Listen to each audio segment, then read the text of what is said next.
Glycerol की रासायनिक अभिक्रिया पढ़ रहे हैं हम। सबसे पहले है सोडियम के साथ अभिक्रिया। जब ग्लिसरॉल की अभिक्रिया सोडियम के साथ करवाते हैं तो मोनो व डाई सोडियम ग्लिसरॉल प्राप्त होता है। देखिएगा, ये जो अभिक्रिया है वो ग्लिसरॉल की अम्लीय प्रवृत्ति को बताती है। जब ग्लिसरॉल की अभिक्रिया सोडियम के साथ करवाएंगे तो यहाँ से एक H+ निकल जाएगा और सोडियम Na+ जुड़ जाएगा। H+ सोडियम के इलेक्ट्रॉन के साथ मिलकर के हाइड्रोजन गैस के रूप में मुक्त हो जाएगा। एक सोडियम के साथ अभिक्रिया करवाएंगे तो मोनोसोडियम ग्लिसरॉल बन जाएगा। दूसरे के साथ अभिक्रिया करवाएंगे तो डाइसोडियम ग्लिसरॉल बन जाएगा। यहाँ पर ट्राइसोडियम ग्लिसरॉल बनने की संभावना कम है क्योंकि प्राथमिक एल्कोहल की अम्लीय प्रवृत्ति ज़्यादा है, इसलिए यहाँ से H+ आसानी से निकल सकता है, जबकि द्वितीयक जो एल्कोहल है उसकी अम्लीय प्रवृत्ति का मान कम होता है, अतः उसमें H+ निकलने की प्रवृत्ति कम है। नेक्स्ट PCl5 के साथ अभिक्रिया। यदि ग्लिसरॉल की अभिक्रिया PCl5 के साथ करवाते हैं तो 1,2,3 ट्राइक्लोरोप्रोपेन बनता है। अर्थात ये जो तीनों हाइड्रोक्सी समूह है इस क्लोरीन या क्लोराइड के द्वारा प्रतिस्थापित हो जाते हैं। यहाँ पर नाभिक स्नेह प्रतिस्थापन अभिक्रिया हो जाएगी। इसी प्रकार यदि HI के साथ अभिक्रिया करवाई जाए, HI की यदि कम सांद्रता कम मात्रा ली जाए तो एलिल आयोडाइड बनता है, जबकि उच्च सांद्रता पर आइसोप्रोपिल आयोडाइड बनता है। सबसे पहले HI के साथ अभिक्रिया या फास्फोरस प्लस आयोडीन के साथ अभिक्रिया करवाएंगे तो ये जो तीनों हाइड्रोक्सी समूह हैं ये आयोडाइड के द्वारा रिप्लेस हो जाते हैं। ये तीनों कार्बन पर आयोडाइड आ जाएगा। अब ये एस था, ये बहुत जल्दी 2 आयोडीन मिलकर के I2 के रूप में बाहर निकल जाएगी और यहाँ पर एलिल आयोडाइड बन जाएगा। ये तो कम सांद्रता के साथ है। यदि अधिक सांद्रता ली जाए तो इस एलिल आयोडाइड के साथ फिर HI अभिक्रिया करेगा। देखिएगा आप, ये एलिल आयोडाइड है, इसके साथ फिर HI अभिक्रिया करेगा और यहाँ पर मार्कोनिकोफ नियम के अनुसार HI जुड़ जाएगा। ये दोनों नज़दीकी कार्बन पर फिर आयोडीन आ गया तो ये वापस I2 के रूप में बाहर निकल जाएगा तो प्रोपीन बन गया। अब इस प्रोपीन पर फिर HI की अभिक्रिया करवाते हैं तो HI मार्कोनिकोफ नियम के अनुसार जुड़ जाएगा और आइसोप्रोपिल एल्कोहल या आइसोप्रोपिल आयोडाइड बन जाएगा। तो इस तरीके से यदि HI की अभिक्रिया ग्लिसरॉल की अभिक्रिया HI के साथ करवाएं कम सांद्रता पर तब तो एलिल आयोडाइड बनता है, अधिक सांद्रता पर आइसोप्रोपिल आयोडाइड बनता है। नेक्स्ट है HNO3 के साथ अभिक्रिया। यदि ग्लिसरॉल की अभिक्रिया HNO3 के साथ करवाते हैं तो ग्लिसरॉल ट्राइनाइट्रेट बनता है जो कि एक विस्फोटक पदार्थ है। आप ध्यान दीजिएगा, ये ग्लिसरॉल है, HNO3 के साथ अभिक्रिया करवाएंगे, नाइट्रिक अम्ल का H और ग्लिसरॉल का OH मिलकर के H2O बाहर निकल जाएगा तो 3 H2O यहाँ से निकल जाएंगे, 3 H2O बाहर निकल जाएंगे तो ग्लिसरॉल ट्राइनाइट्रेट बन जाएगा। इसी प्रकार एसिटिक अम्ल के साथ करवाते हैं तो एस्टर बनते हैं। यदि ग्लिसरॉल की अभिक्रिया एक एसिटिक अम्ल के साथ करवाते हैं तो मोनो एसीटेट बनता है, 2 के साथ करवाएंगे तो डाई एसीटेट, 3 के साथ ट्राई एसीटेट। एक अणु के साथ करवाया तो मोनो एसीटेट बन गया, फिर दूसरा अणु लिया तो ग्लिसरॉल डाई एसीटेट बन गया, फिर तीसरा अणु लिया तो ग्लिसरॉल ट्राई एसीटेट बन जाएगा। यहाँ पर वही अभिक्रिया होगी जो हमने पहले एस्टरीकरण अभिक्रिया में पढ़ा है। एल्कोहलों में एल्कोहल का एल्कोहल और अम्ल मिलकर के एस्टर बना लेते हैं। चूँकि यहाँ पर 3 हाइड्रोक्सी समूह है अतः 3 कार्बोक्सिलिक अम्लों के साथ अभिक्रिया होकर के ट्राई एस्टर बन सकते हैं। नेक्स्ट है ऑक्जेलिक अम्ल के साथ अभिक्रिया। ऑक्जेलिक अम्ल की अभिक्रिया ग्लिसरॉल के साथ अलग अलग टेम्परेचर पर करवाते हैं तो उत्पाद भी हमें अलग अलग मिलता है। यदि हम 110 डिग्री सेल्सियस ताप पर करवाएंगे ऑक्जेलिक अम्ल की अभिक्रिया तो हमें फॉर्मिक अम्ल बनता है, और यदि ऑक्जेलिक अम्ल की अभिक्रिया 250 डिग्री सेल्सियस ताप पर करवाते हैं तो एलिल अल्कोहल बनता है। अब आप देखिएगा,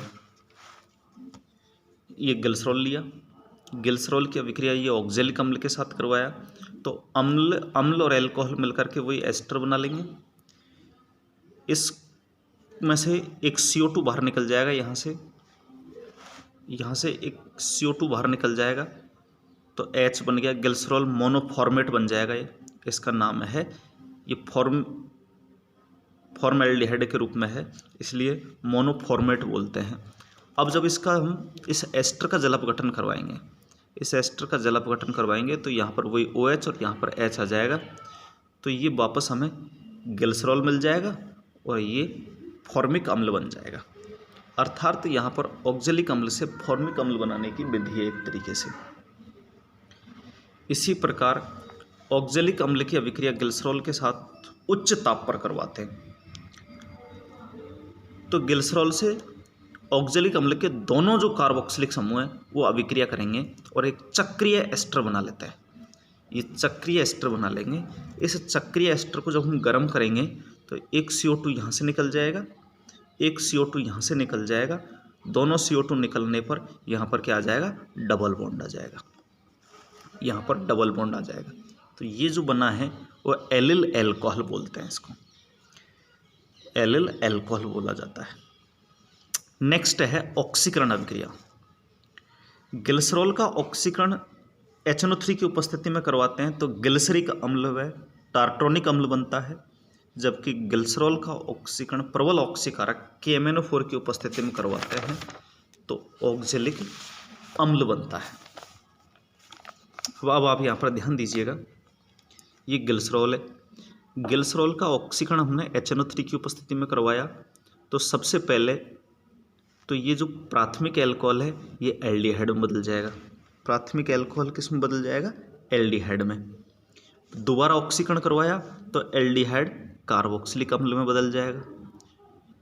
जिस प्रकार ऊपर का प्राथमिक एल्कोहल एल्डिहाइड से कार्बोक्सिलिक अम्ल में बदला है, उसी प्रकार अगेन ऑक्सीकरण करवाएंगे तो ये प्राथमिक एल्कोहल पहले एल्डिहाइड में बदलेगा और फिर कार्बोक्सिलिक अम्ल में।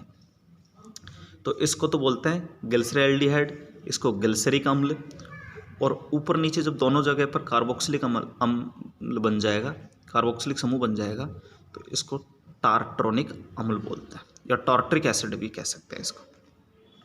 ये बन गया एक तरीका। तो ये है HNO3 की उपस्थिति में ऑक्सीकरण कराने पर। यदि इस ग्लिसरॉल का ऑक्सीकरण प्रबल ऑक्सीकारक KMNO4 की उपस्थिति में करवाते हैं तो आप देखिएगा प्राथमिक एल्कोहल का ऑक्सीकरण तो एल्डिहाइड में हो जाता है और द्वितीयक एल्कोहल का ऑक्सीकरण कीटोनिक समूह में हो जाता है।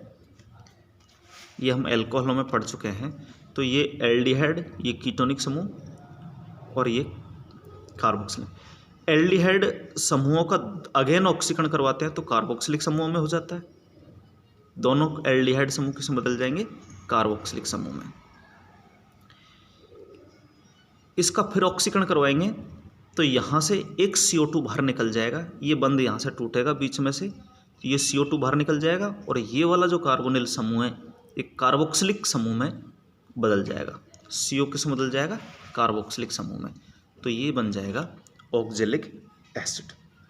तो इस तरीके से ग्लिसरॉल का यदि HNO3 की उपस्थिति में ऑक्सीकरण करवाएंगे तो टार्ट्रोनिक अम्ल बनता है, जबकि उच्च ऑक्सीकारक अभिकर्मक KMNO4 की उपस्थिति में ऑक्सीकरण करवाएंगे तो यहाँ पर हमें ऑक्जेलिक अम्ल प्राप्त होगा। नेक्स्ट है निर्जलीकरण।